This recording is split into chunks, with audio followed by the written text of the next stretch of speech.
Movie की शुरुआत में दिखाते हैं एक छोटी सी बच्ची को जिसका नाम सोफी है, जो कि एक अनाथ आश्रम में रहती है बिकॉज अनफॉर्चुनेटली उसके माँ बाप अब इस दुनिया में नहीं रहे। सोफी को नींद न आने की बीमारी है, जिस वजह से वो पूरी रात जाग कर गुजारती है और उसी अनाथ आश्रम में अकेली घूमती रहती है, मानो उसके मन में एक डर बैठ गया हो कि कोई डरावना शैतान आकर बच्चों को उठाकर लेके जाता है और बाद में उनको मार कर खा जाता है। बट एक्चुअली ये सिर्फ सोफी के मन का एक वहम है। अब जब एक रात सारे बच्चे सो रहे होते हैं तो वहीं सोफी एक बुक पढ़ रही होती है, तभी उसे बिल्लियों की आवाज आती है। पर जब वो ये हरकत देखने के लिए बालकनी में जाती है, वो देखती है कि कुछ बिल्लियों ने डस्टबिन को गिरा दिया है। तभी उसकी नजर एक बड़े से हाथ पर पड़ती है, जो उस डस्टबिन को उठाकर बड़ी ही होशियारी से वहीं रख देता है। ये देखकर तो सोफी को अपनी आंखों पर यकीन ही नहीं होता, बट जैसे उसकी नजर बड़े से जायंट आदमी पर पड़ती है तो ये सब नजारा देखकर सोफी के रोंगटे खड़े हो जाते हैं, क्योंकि वो जायंट कम से कम बिल्डिंग जितना ऊंचा था और काफी डरावना भी लग रहा था। सोफी उस बड़े से जायंट को देखकर बहुत ज्यादा डर जाती है और अपने बेड पर आकर एक चादर ओढ़कर छिप जाती है। लेकिन वो जायंट सोफी को देख लेता है और उसी चादर के साथ उसको उठाकर वहां से भाग जाता है।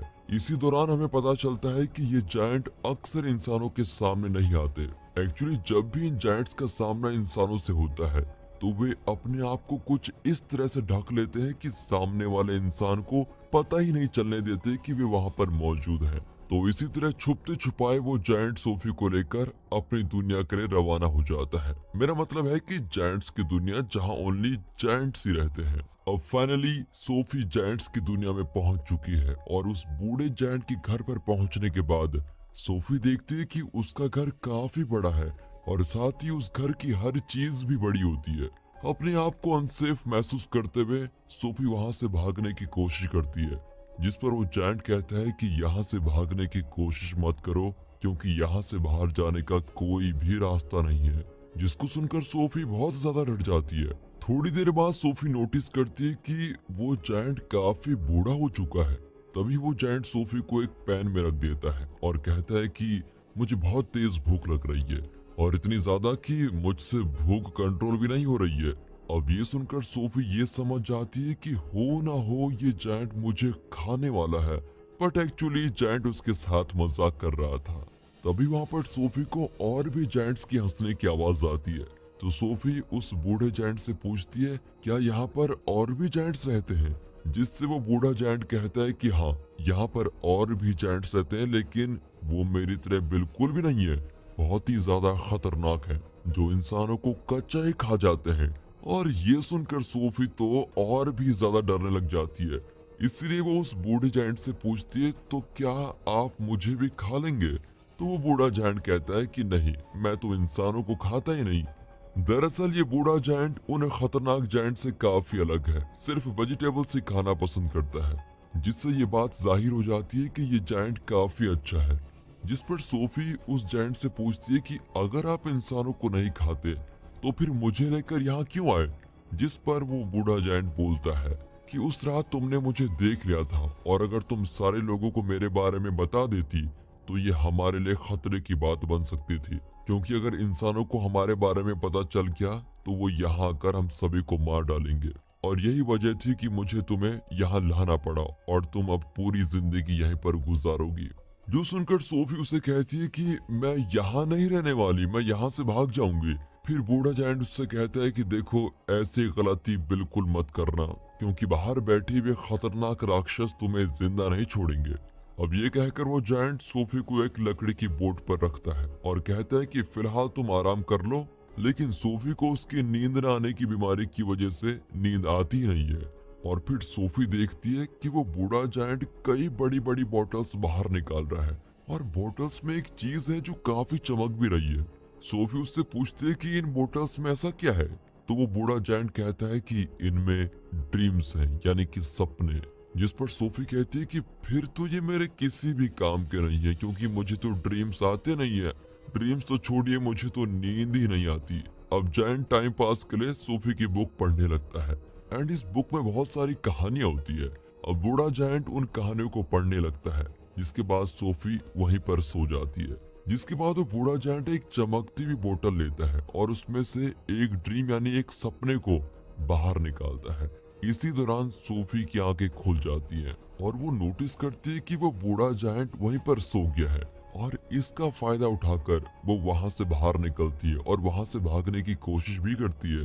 लेकिन तभी एक बड़ा सा जायंट उसको पकड़ लेता है और जिंदा ही निकल जाता है। तभी अचानक डर के मारे सोफी की आंखें खुलती है और ये पता चलता है कि ये तो सिर्फ एक डरावना सपना था जो सोफी देख रही थी, जिसे उस जायंट ने उसके दिमाग में डाला था। तभी सोफी को पता चल जाता है कि बाहर बहुत सारा खतरा मौजूद है।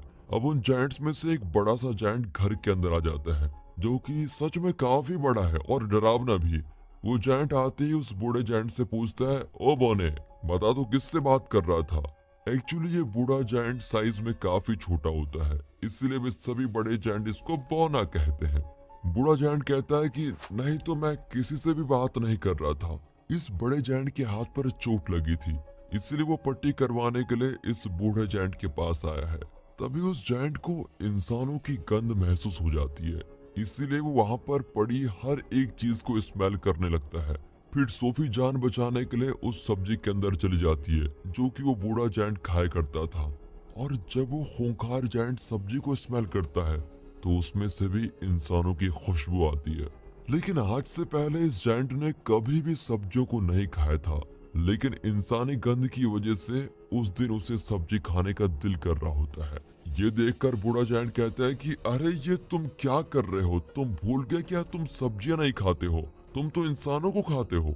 जिस पर वो जायंट कहता है कि हाँ, मैं कैसे भूल गया कि मैं तो सब्जियां खाता ही नहीं।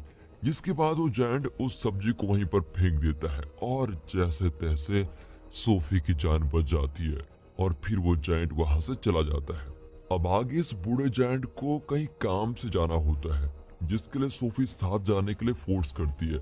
लेकिन बूढ़ा जायंट उसे खतरे में नहीं डालना चाहता, जिस वजह से वो उसे मना कर देता है। लेकिन सोफी की लाख जिद के कारण उसको मानना पड़ता है। लेकिन अभी बाहर जाना बहुत खतरा होता है क्योंकि सारे जायंट्स बाहर सो रहे हैं, लेकिन उन्हें अभी कैसे भी करके जाना है, तो वो उनके बीच से ही गुजरने का सोचते हैं। लेकिन एक हलचल के कारण उन सारे जायंट्स की आंखें खुल जाती हैं और वो उस बूढ़े जायंट को देख लेते हैं। जिसके बाद वे सारे शैतान जायंट्स मिलकर उस बेचारे बूढ़े जायंट को बहुत परेशान करने लगते हैं और उसके साथ बहुत सारे उटपटांग हरकतें भी करते हैं, मानो कि वो उनके लिए खिलौना हो। और तभी इस चीज का फायदा उठाकर सोफी एक गाड़ी के पीछे छिप जाती है। इसी बीच अब बूढ़ा जायंट आसमान की तरफ इशारा करके कहता है कि वो देखो, बारिश होने वाली है। तभी वो जायंट्स देखते हैं कि आसमान में बादल बने हुए हैं और बारिश होने वाली है, क्योंकि वे सारे जायंट्स पानी को देखकर बहुत डरते हैं। तभी वहां पर सच में बारिश होने लगती है और वे सारे जायंट्स डरकर वहीं आसपास छिप जाते हैं। और इसी के साथ मौके का फायदा उठाकर वो बूढ़ा जायंट सोफी को लेकर वहां से निकल जाता है और ये दोनों फिर पहाड़ों की ओर चलने लगते हैं। फिर देखते ही देखते बादलों को क्रॉस करते हुए आगे निकल जाते हैं। जिस नज़ारे को देखकर तो सोफी बहुत ही खुश हो जाती है। इसी बीच वो बूढ़ा जायंट सोफी से कहता है कि मेरे कान इतने तेज हैं कि मैं इस दुनिया की हर एक आवाज को सुन सकता हूँ। फॉर एग्जाम्पल चिड़िया, कीड़े मकोड़े, पंछी, एनिमल्स, इन सभी की आवाज को सुन सकता हूँ। इसके बाद दोनों एक लेक के पास पहुंच जाते हैं, जिसके पास एक बहुत ही बड़ा और खूबसूरत ट्री होता है, जहां पर ये बूढ़ा जायंट और सोफी पानी में कूद जाते हैं और फिर लेक के दूसरे किनारे पर पहुंच जाते हैं। यहाँ होती है ड्रीम्स की दुनिया, जहां उस ट्री से ड्रीम्स की बूंदें गिर रही होती हैं और इन्हीं ड्रीम्स को कैच करने के लिए ही वो बूढ़ा जायंट यहाँ पर आया करता था। और फिर सोफी और वो बूढ़ा जायंट मिलकर बहुत सारे ड्रीम्स को पकड़ लेते हैं, जबकि इनमें अच्छे और बुरे दोनों ड्रीम्स शामिल होते हैं। और काफी सारे ड्रीम्स को पकड़कर ये घर वापस लौटते हैं। और इसी बीच आपको ये तो पता चल गया होगा कि इन दोनों के बीच काफी गहरी दोस्ती हो गई है। इसी बीच वो बूढ़ा जायंट सोफी को बताता है, सब लोग मुझे बौना कहते हैं और मेरे साथ उटपटांग हरकतें भी करते हैं। वो साथ में ये भी बताता है, बहुत वक्त पहले यहाँ कोई एक ऐसा भी था जो मुझे बिग फ्रेंडली जायंट कहकर पुकारता था और वो मुझे बहुत ही अच्छा लगता था। ये सुनकर सोफी फिर से उसे बिग फ्रेंडली जायंट कहकर पुकारती है, जिसको सुनकर बूढ़ा बहुत खुश हो जाता है। अब फाइनली ड्रीम्स पकड़ने के बाद ये दोनों सिटी में घूमते फिरते हैं, जहाँ पर बच्चे अपने अपने घरों में सो रहे हैं और वो बूढ़ा जायंट सब बच्चों को उनके ड्रीम्स देता है ताकि बच्चों को सपने में अच्छे सपने मिल सके। यहाँ पर सोफी उससे पूछती है, क्या ड्रीम्स के बारे में आपको आपके पेरेंट्स ने बताया था? तो वो कहता है कि जायंट्स के पेरेंट्स नहीं होते। फिर सोफी पूछती है कि आखिर आपकी एज कितनी है? तो वो जवाब देता है कि जितनी उम्र इस दुनिया की है उतनी ही उम्र मेरी है। मतलब जब से ये दुनिया बनी थी तब से जायंट भी धरती पर आ गए थे। वे बस इंसानों से छुपे रहते हैं, इसलिए अब तक उन्हें कोई देख नहीं पाया। आगे फिर ये दोनों वहां से जाने लगते हैं तो सोफी पूछती है कि आखिर मेरा ब्लैंकेट कहाँ पर है? असल में सोफी का ब्लैंकेट जायंट्स की दुनिया में ही रह गया था। वो उस समय छूटा था जब शैतानी जायंट्स और उस बूढ़े का सामना हुआ था। अब इस बात से बूढ़ा जायंट बहुत परेशान हो जाता है, इसलिए वो सोफी से कहता है कि अब मैं तुम्हें अपने साथ नहीं ले जा सकता, क्योंकि अब तक उन जायंट को पता चल गया होगा कि मेरे साथ एक इंसान रह रहा है। वो आगे बताता है कि बहुत साल पहले मुझे एक बच्चा मिला था और वो भी तुम्हारी तरह बहुत ही इनोसेंट और बहुत ही प्यारा था। उसने भी तुम्हारी तरह मुझे देख लिया था और मजबूरन मुझे उसे भी अपने साथ लाना पड़ा। उस बच्चे ने मुझे पढ़ना सिखाया और जिस जैकेट को तुमने पहना हुआ है ना, वो उसी बच्चे की जैकेट है। लेकिन इससे पहले कि मैं उस छोटे बच्चे को उसकी दुनिया में वापस ला सकता, तब तक काफी देर हो चुकी थी।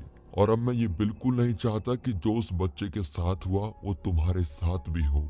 और इसी वजह से वो सोफी को वहीं छोड़कर जाने का फैसला करता है। हालांकि सोफी उसे खूब मना करती है, लेकिन वो उसकी बात नहीं मानता। अब जायंट की जिद की वजह से सोफी उस बालकनी से ही कूद जाती है, क्योंकि उसे पता है कि वो उसको बचा लेगा। और ऐसा ही होता है। वो जैसे ही बालकनी से कूदती है तो वो बूढ़ा जायंट उसे बचा लेता है और फिर ना चाहते हुए भी उस बूढ़े जायंट को सोफी को अपने साथ ले जाना पड़ता है। अब कहानी रुख मोड़ लेती है, जहाँ बाकी सारे जायंट इन दोनों के आने का वेट कर रहे होते हैं, क्योंकि बाकी सारे जायंट को ये पता चल चुका था कि उस बूढ़े जायंट के पास एक इंसान भी है। इसलिए बाकी सारे जायंट ये जानना चाहते थे कि वह इंसान कौन है, और इस वजह से वो ब्लैंकेट की खुशबू की मदद से उस बूढ़े के घर को पूरा चेक करते हैं। लेकिन होशियारी से बूढ़ा जायंट उस ब्लैंकेट को जला ही देता है ताकि उसकी खुशबू की मदद से जायंट्स सोफी को ना ढूंढ पाए। अब बूढ़ा जायंट उन सभी जायंट्स को अपने घर से जाने के लिए कहता है।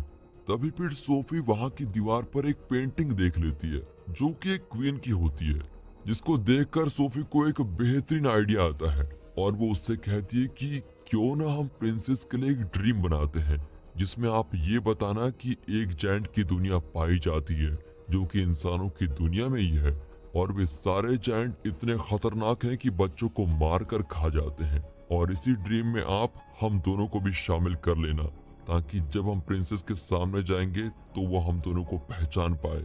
जिसको सुनकर बूढ़ा जायंट कहता है कि ठीक है, और वो एक अनोखी ड्रीम बनाता है जिसमें वो सिटी के बहुत सारे मिसिंग बच्चों की डिटेल्स डाल देता है और फिर वो इस ड्रीम को लेकर प्रिंसेस के पास पहुंचता है और प्रिंसेस की नींद में उसे डाल देता है और प्रिंसेस वो सब कुछ देख लेती है जो ये उसको दिखाना चाहते हैं।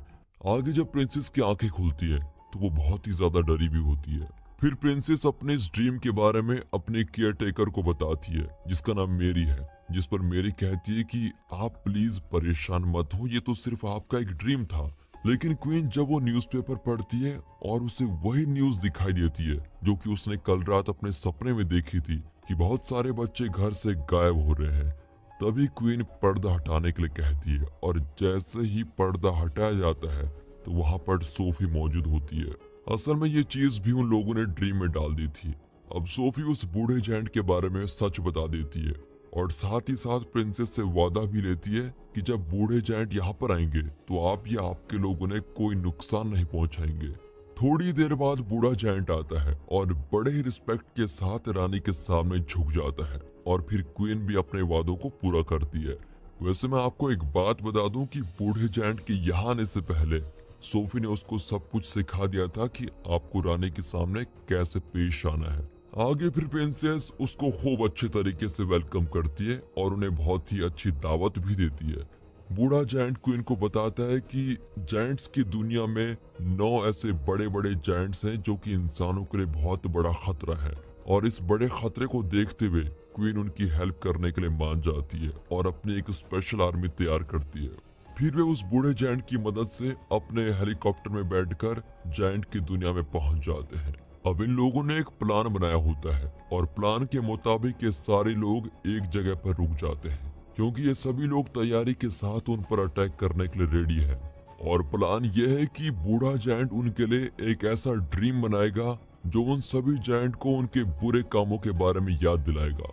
बट जैसे बूढ़ा जायंट इन ड्रीम्स को डालने के लिए जाने वाला होता है, तभी उसे याद आता है कि ड्रीम डालने वाली चीज को तो मैं क्वीन के घर पर ही छोड़ आया हूँ और उस चीज के बगैर ऐसा करना बहुत ही डेंजरस हो सकता है। लेकिन सोफी पूरी हिम्मत के साथ उन ड्रीम्स को जायंट के पास लेकर जाती है। लेकिन जैसे ही सोफी उन ड्रीम्स को उन जायंट के ऊपर डालने वाली होती है, तभी उन जायंट का लीडर जाग जाता है और जैसे ही वो सोफी को पकड़ने आता है, तभी सोफी उस जार को तोड़ देती है और वो ड्रीम्स सभी जायंट्स के अंदर चले जाते हैं। और जब ये जायंट्स जागते हैं, तब उन्हें वो सारे बुरे काम याद आते हैं जिनको उस बूढ़े जायंट ने उनके ड्रीम में डाला था। लेकिन चौंकाने वाली बात ये होती है कि उन जायंट का लीडर अभी भी जाग रहा है और उसे कोई भी शर्मिंदगी या पछतावा नहीं है और इसी वजह से वो सोफी पर अटैक कर देता है। लेकिन तभी वो बूढ़ा जायंट सामने आता है। बट अब हमारा बूढ़ा जायंट ठहरा छोटा सा, नन्हा सा, प्यारा सा, जो उसका सामना नहीं कर पाता। पर जैसे ही वो जायंट का लीडर उस बूढ़े जायंट पर हमला करता है, तभी क्वीन की पूरी आर्मी उन पर अटैक कर देती है और सारे के सारे जायंट को पकड़कर अपने साथ लेके जाती है। और यही नहीं, उन्हें समुद्र के बीच एक ऐसे आइलैंड पर छोड़ दिया जाता है जिसके चारों ओर पानी होता है, जिससे वे कहीं भाग भी नहीं सकते।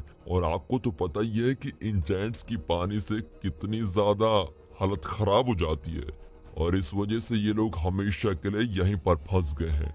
अब क्वीन बहुत सारी सब्जियों के बीज वहीं फेंक देती है जिनके बीजों से जायंट्स सब्जियां उगाकर खा पाएं और अपनी पूरी जिंदगी गुजार पाएं। वैसे तो वो जायंट मांस खाते हैं, इंसानों को खाते हैं, लेकिन अब उन्हें सब्जी खाना सीखना होगा। इसके बाद कहानी आगे शिफ्ट होती है, जहां अब सोफी अनाथ आश्रम में नहीं रहती बल्कि क्वीन के महल में रहती है। और यहाँ पर सोफी काफी ज्यादा खुश भी है और वो जब चाहे उस बूढ़े जायंट से बात भी कर सकती है, क्योंकि बूढ़े जायंट ने उसे बताया था कि वो इस दुनिया की सारी आवाजें सुन सकता है। दूसरी तरफ बूढ़ा जायंट उसकी दुनिया में अब अकेला रह गया है एंड वो वहां पर बहुत सारी सब्जियों को उगा चुका है और अपनी लाइफ को भी बहुत अच्छे से जी रहा होता है। वहीं हम देखते हैं कि सोफी विंडो के पास जाकर हर रोज बूढ़े जायंट को गुड मॉर्निंग कहती है और वो भी उस बात को सुन लेता है, उसे जवाब भी देता है गुड मॉर्निंग। और इसी आखिरी इमोशनल सीन के साथ इस मूवी का एंड होता है। तो दोस्तों, आपको कैसी लगी ये प्यारी सी फैंटेसी मूवी? वीडियो अच्छी लगी हो, मूवी अच्छी लगी हो, एक्सप्रेशन अच्छा लगा हो, वीडियो को लाइक कीजिए, चैनल को सब्सक्राइब कर दें। बाकी मिलते हैं ऐसी मजेदार मूवीज के साथ, तब तक के लिए गुड बाय, अपना ख्याल रखिए and finally thanks for watching.